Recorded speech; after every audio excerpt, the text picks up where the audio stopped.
ابوي صراحة انا جاي لك اشورك على موضوع. انا عايز اطلق مرتي، زهقت. صدق الله العظيم. هتقول ايه يا واد؟ هتطلق مين؟ مرتك؟ ليه؟ عملت لك ايه يا ولدي؟ عملت ليش حاجة يا ابوي، بس انا زهقت مني. سن الجواز دي خدتها غصب عني، وانا كنتش بحبي، ودلوقتي عايز اتجوز البنت اللي بحبها. طب والله زين، عايز تطلق مرتك يا ولدي؟ طب ليه؟ ايه اللي عملته معاك؟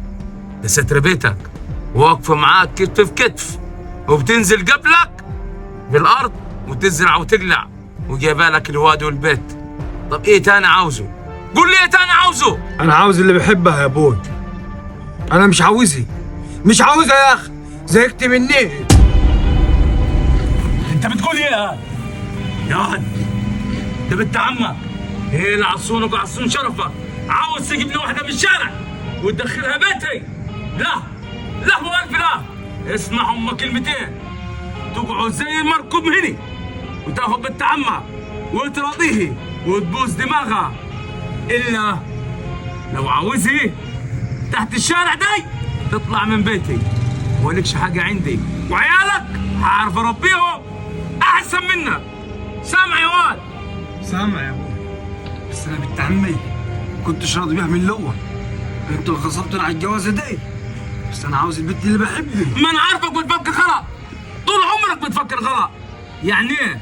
يعني بنت عمك عارك، عاوز تاخدها وعاوز تاخد واحده من الشارع وتدخلها بيتي، ليه؟ ايه اللي عملته معاك بنت عمك؟ قول لي. انا الصراحه يا ابوي مش حابب اعيش معاها تاني، انا زهقت. قول يعني ايه؟ يعني ايه زهقت؟ يعني ايه؟ بنت عمك نرموها في الشوارع؟ عيالك دولي نرموهم؟ اسمع يا اسلام، انا هقول لك زي ما قلت لك قبل سابق، قسما بالله العظيم اما عدلت دماغك ومشيت على اللي انا عاوزه هتكون ملعون مني. سامع؟ وهرميك رمية الكلاب، وعيالك انا هكبرهم، وبنت اخوي هتكون معاي احسن منك. سامع ولا يا واد؟ سامع ابوي، اللي انت شايفه حقيقك فيه. ما كان من اول يا واد. وصل يا ولدي، اسمع يا ولدي، انا ما قسيت عليك عشان انا عارف الصالح فين.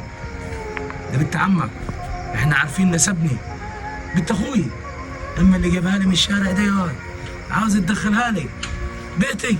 لا يا واد، اسمع يا اسلام، انا عارفك عاقل وعارف دماغك دي ناشفه، حبها تحبك يا ولدي.